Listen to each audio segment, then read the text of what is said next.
Thank you for joining me. I've got another one of Lu Miaoyi's games. She's, of course, from China, born in 2010, and she's playing against this gentleman from Azerbaijan who was born in 2004. He is rated at 2344. He is a titled Fide Master. And Lu Miaoyi, rated at 2399, is still not titled. She doesn't have a title yet. I think she's going straight for Grandmaster. Anyway, let's go ahead and get right into the game. Lu Miaoyi begins with pawn to e4. We have pawn to c5, the Sicilian defense flank. We have knight to c3 here. And this is a bit of a rare move, although if you follow my channel, you've seen it before from Lu Miaoyi. A much more popular move is knight to f3 instead. In fact, about 9 times out of 10, knight to f3 is played instead of knight to c3. And the reason why is really it's blocking this queenside pawn from taking some control over the center of the board. Recently, it's not been a very favorable move. Anyway, let's continue. We have pawn to d6, as so often played in the Sicilian, and now the Grand Prix attack by Lu Miaoyi with pawn to f4. We have pawn to g6, looking like a dragon variation, and now pawn to d4 by Lu Miaoyi, best possible move. We have c captures, as often played in the Sicilian, and we have queen captures attacking the rook right away.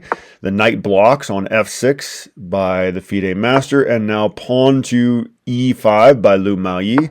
We have knight to c6, attacking Lu Miaoyi's queen, but bishop to b5 just pins the knight to the king, an absolute pin, so the queen cannot be captured.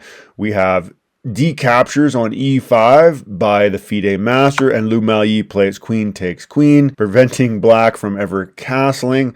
Of course, it is forced. The king has to take the queen, and now Lu Miaoyi plays knight to f3, best possible move in the position. The Fide Master plays bishop to g7 here, which is being called a mistake, and it is also, as of move 9 here with bishop g7, that we have a brand new game.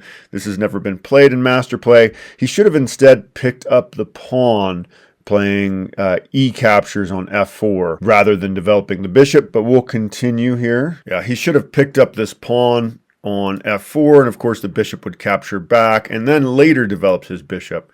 But we'll continue with what actually happens on the chessboard here. We have f captures on e5 by Lu Miaoyi, and now knight back to d7 by the Fide Master. Lu Miaoyi develops her bishop to f5, best move in the position, and now we have pawn to a6 by the Fide Master.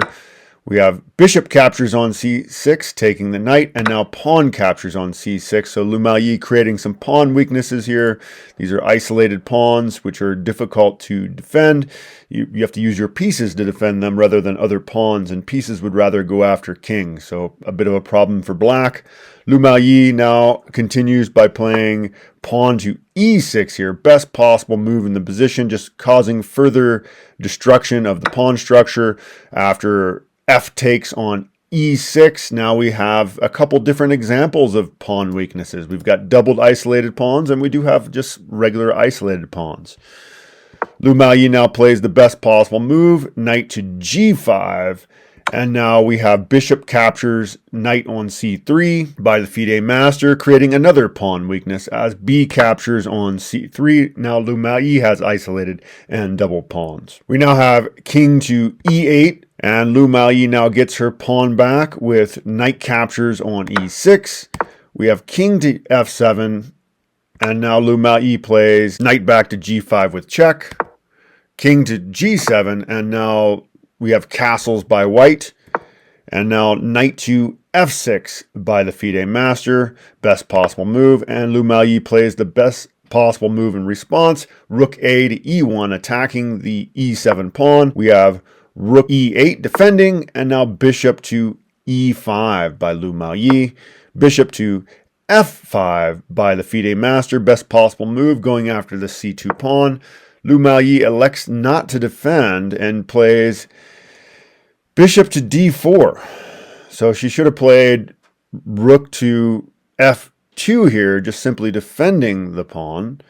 But for some reason, she does not do that. Yeah, she should have played rook to f2, and she'd probably get her knight kicked from the g5 square. But the Fide Master continues with rook a to c8. And now we have rook to e5 by Miaoyi. The Fide Master now does kick the knight with pawn to h6, and Miaoyi moves the knight back to f3. We have pawn now to c5 by the Fide Master, best possible move, and this is a temporary pawn sacrifice. Miaoyi accepts with bishop captures on c5, the rook now defending, and now knight back to d7, kind of the point forking the rook and the bishop. Although it's saying it would have been better to move the knight to g4, as really not that much is gained in this position. Miaoyi continues with rook captures on e7. Great move, best possible move in the position. And now we have rook captures on e7 by the Fide Master, bishop captures on e7 by Miaoyi, and now rook captures on c3. And Miaoyi plays knight to d4, attacking the bishop, but the bishop just goes ahead and captures on c2. And now they are both even as far as their points, same number of pawns. Miaoyi plays rook to c1, pinning the bishop, and we have rook to e3, attacking Miaoyi's bishop. Bishop now to d6 by Miaoyi, and now rook to d3, pinning the knight and bishop together. Miaoyi captures a bishop, and the Fide Master captures the knight. Miaoyi now defends her bishop with rook to c6, and we have pawn to a5 by the Fide Master. Miaoyi plays rook to a6, and now we have king to f7 by the Fide Master. Bishop now to c7 by Miaoyi, and yeah. On move 33 here, they agree to a draw. So, obviously, there's no clear path to victory as it's a drawn position. The engine does say that it's pretty much a draw. Miaoyi has a slight advantage, it says, 0.21, which is basically irrelevant. And, yeah. I'm not super happy with the fact that they played to a draw. It seems like they should have fought on. They didn't even get to move 40. This is just 33 moves. But, how do you proceed from here? There is no real way to play it. The pawns are blocking each other. They've got rooks. It's pretty much an even position. So play might have continued with something like rook to d1 check, driving the king, and then forking the king and the pawn here, winning the pawn. But white is going to win this pawn too, as there are two attackers on it. So those will go away, and then yeah, it's fairly easy for a player who wants a draw to go ahead and trade the pieces at this level.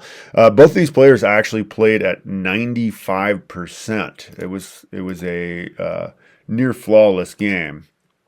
So what does it say? Yeah, so white played at 95.9% accuracy, and black played at 95.5% accuracy in this game. Incredible performance by both players, and so I think they both believed that neither of them was going to make a mistake, so it was just going to be a draw. Anyway, thank you for joining me for that. I hope you enjoyed it. Please like and subscribe, as I will be doing game reviews every day, as well as some chess tactics, and yeah, please let me know if there's some content you would like to see as far as chess is concerned.